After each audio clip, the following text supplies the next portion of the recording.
That's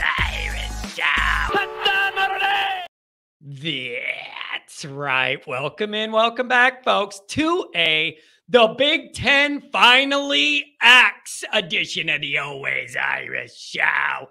As always, you can find the program on YouTube. Do it. Subscribe if you haven't yet. Appreciate it very much. Give the video a thumbs up. That helps Johnny out as well. Notifications on that way you alerted every time something rattles around in my head, and it's got to be said, okay? Twitter, search bar Always Irish or at Always Irish Inc. Emails alwaysirishnd@gmail.com. Audio only, anywhere you want it. You can get it in your ear hole. Call-in lines, 312-988-15. You tell Johnny all of the college football happenings you heard and seen. USA Today, Fighting Irish Wire, read all about it. Patreon.com/alwaysirish. Myself and former Notre Dame linebacker Captain Mike Goolsby, exclusive, unedited, raw content. Ooh, baby. Check it out. All right. So, after all the drama and all the rumors and all the Michigan PR people saying one thing and everybody else in America saying the other, after all the waiting game, all the bullshit, the Big Ten has decided to suspend Slick Jimmy 3 games. Penn State, Maryland, Ohio State. Okay? Now, here's the thing. He can be at all the practices, all the day-to-day minutia of all that. He could be at the practices, but no games. Okay. So that's what the Big Ten has announced today that they're planning to do. This brings up a few questions. Number one, will there be a court injunction suspending the suspension? If you recall, Michigan said they're going to have their legal team pursue this. You guys, here's what they want to do. They want to walk down the road to an Ann Arbor judge who probably went to law school at Michigan and has season tickets and is a donor, and then present their case to them to see if they can make it so Harbaugh can coach the rest of the year. What the hell do you think that judge is going to decide? What do you think that judge would decide? It's going to be an Ann Arbor, Michigan law grad. Are you out of your mind? But the problem is, that's clearly their plan. They told you that was the plan. But is there time to do that since all this happened as their flight was in the air going to Penn State? Was it wrong of the Big Ten to decide to suspend him the day before their first game of the year? And I know some of you are going, John, this isn't their first game of the year. Look at who they played. It's the first game of the damn year. Look at who they have played. This is literally Michigan's first real game of the year. Welcome to the regular season. Everybody else has been playing it for 2.5 months. So there's going to be arguments that it's wrong to do this the day before a big game and all that. I don't know what you guys feel about that. I'm sure Tony Petitti in the Big Ten feels like Michigan's taking liberties and shots at them. So maybe they're saying, screw the timing. You're getting what you're getting, and you don't have time for a court injunction. Maybe they did that on purpose. Making sure they were, I don't know. So that's a little bit interesting on the timing. Now, this punishment will be too much if you're a Michigan fan or bought and paid for in-house Michigan media. And there's a lot of them, and they're easy to find when you watch all this coverage. You would think they're the victims. You would think they got busted with Stallions wearing other acting like he's a coach at other teams to spy, and Michigan's acting like they're the victim. It's sickening, but that's how they're doing it. So the punishment will be way too much if you're a Michigan person and feel like it's a personal attack on Harbaugh and all that. And then to everybody else, it might not be enough. And the reason I'm saying this might not be enough to satiate everybody else in America out of Ann Arbor that wants to see Michigan dead and done is because, isn't this just symbolic largely?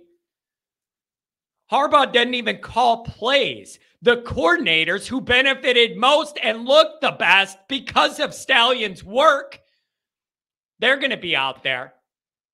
So this guy doesn't even call plays. So is it just symbolic that you don't have him for 3 games? If the injunction thing doesn't come through in Michigan's favor? Like, I mean, you didn't really do anything to the team that's going to stop them from winning their games or going to the playoff or whatever. So is this largely symbolic? Like, it depends who you ask. The Michigan people are going to be out of their minds. This is a witch hunt on Harbaugh, whatever. Everybody else might be saying this doesn't do anything to limit what this team that's benefited from cheating can accomplish this year. Is that right? This is just complicated. Petiti and the Big Ten put themselves in a rough spot. It seems to me that Petiti listened to all the other ADs and the coaches and everybody, and then we're going to hammer Michigan. Then Michigan, rather than admit we're on tape doing wrong, they have no morals, so they all went in the bunker together, and Santa Ono and all of them. They're all out front supporting. There is no, we messed up, we have to pay the consequence. That's below these people. Even if you want to say all these other teams were doing it too or whatever, that's the speeding argument. That's the speeding argument. You don't get out of a ticket by going, yeah, I was going 85, but I was in a line, everybody else going 85. Tough shit. You're the ones that got nailed. And also, unlike the speeding analogy, I did not provoke the cop that pulled me over. He's never met me before on a random highway. Michigan and Harbaugh have been provoking the Big Ten. Harbaugh not answering questions about the Hamburger Gate thing, playing games, not being truthful. Like, it's not an out of nowhere thing. They're going after a Harbaugh. He has done a bunch of things that have pissed them off, that a normal person in the world would just answer the questions, tell them what they want to know. Harbaugh doesn't play that game. He plays by his own rule book and has gotten away with it his whole life by being Jim Harbaugh. So it isn't random that if you want to know if they're going after him extra hard, I'm sure they are, for good reason. When you poke the bear like this, you can't be surprised when something comes back your way. Harbaugh is just so out of his mind. I don't even think he means to. He just barrels through any organization or situation, does whatever he wants, and everybody just gets out of the way. That's been his whole career. So Petiti put himself in a rough spot. He wanted to go hard, and all these other teams were mad and everything. But then Michigan pushes back with, you know, we got a binder document on 9 other teams in the Big Ten. If you're going to do this to us, we're going to expose everybody else. We have stuff on doing things wrong. And then what are you going to do? So that's kind of where I think we were yesterday. And then it forced Petiti to have to think about what he was going to do here. What a bad spot to be in. He had to act because of how aggressive they initially came out with all of this and made it a big deal and let the fire brew and get bigger. He had to act, but then I think they did get surprised by the inertia of the Michigan pushback. I think that was a little bit surprising to the Big Ten. So then Petiti was in a bad spot. You can't just let Michigan skate because then it looks like you got bullied by them. All the other 13 members are mad at you. Everybody in America is saying you have no balls. He had to do something. Also, he probably couldn't go as hard as he originally wanted to because of those Michigan threats, and he maybe doesn't know whether they're bluffing, but he can't figure out the hard way. Rough spot to be in. So it seems to me Petitti felt this is a middle ground everybody should be able to live with. The Michigan people could live with it because it doesn't say the team's wins don't count. You can't be in the Big Ten championship in the playoff. It doesn't affect that. And then for everybody else, they can't say you didn't do anything at all. So this is probably that middle ground level Petitti found himself at, trying to make it the least of both parties hating him. That's kind of what I feel like. So then where does this all leave us? Two things to me. Number one is, let's see if Michigan finds a way to get this injunction that suspends the suspension, and then he'll be able to coach the rest. I don't know if that could happen for tomorrow with Penn State, but maybe after that, when they get back home, and it's a more friendly Ann Arbor, Michigan law school, totally biased, should recuse themselves judge. That's what they're going to try and do. See if that happens. And then the other thing is, don't forget, the NCAA thing is totally separate than this. It's going to take time. That's still all cooking in the background, but that'll come down the road later, well after this year in the playoff. Summer, maybe, I don't know, years, maybe, who knows? So those are two things immediately to look at. That injunction status, if it happens and when.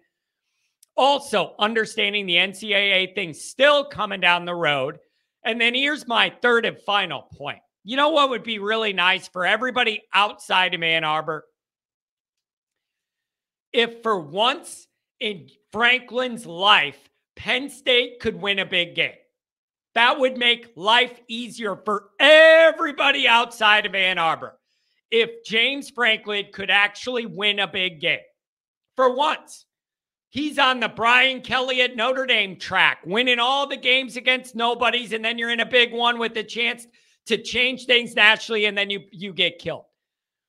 He is what Kelly was at Notre Dame, at Penn State. Recruits pretty good, not elite though, beats most of the teams he has more talent than, and then win a big game, nothing. It would really help all of America outside of Ann Arbor out if they could actually play good and win a big game. It's at home, win a big game. What that would do is, because of the tie-breaking situations or whatever, even if Penn State beat Michigan, but then Michigan beat Ohio State later, Penn State would still go to the conference championship game because of the one-loss tiebreaker thing, competition against the other division or whatever. It would put Penn State in there.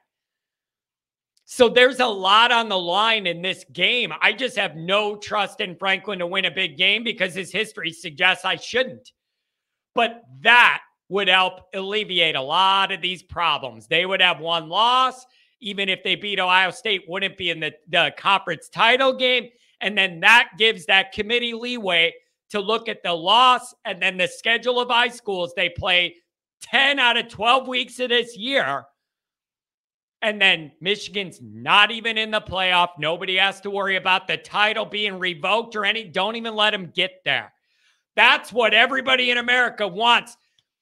Penn State's easy to not like. They're going to have a lot of fans from every different angle of the country. Columbus, South Bend, out west, down south, southeast, you name it. You name it. Penn State will never have this amount of support in their corner for anything again, nor should they. I don't like those people either. But for tomorrow, they're my favorite team. So that's where we're at. Seems like Petitti tried to find a middle ground to where he couldn't get too nailed by either side for either not doing anything or going way overboard. This is a middle ground. I question, is it largely symbolic? Harbaugh didn't even call the plays, and he's able to be there for all the practices. I don't know how much this affects the on-the-field stuff or not, but that's where we're at. What do you guys think? Let me know.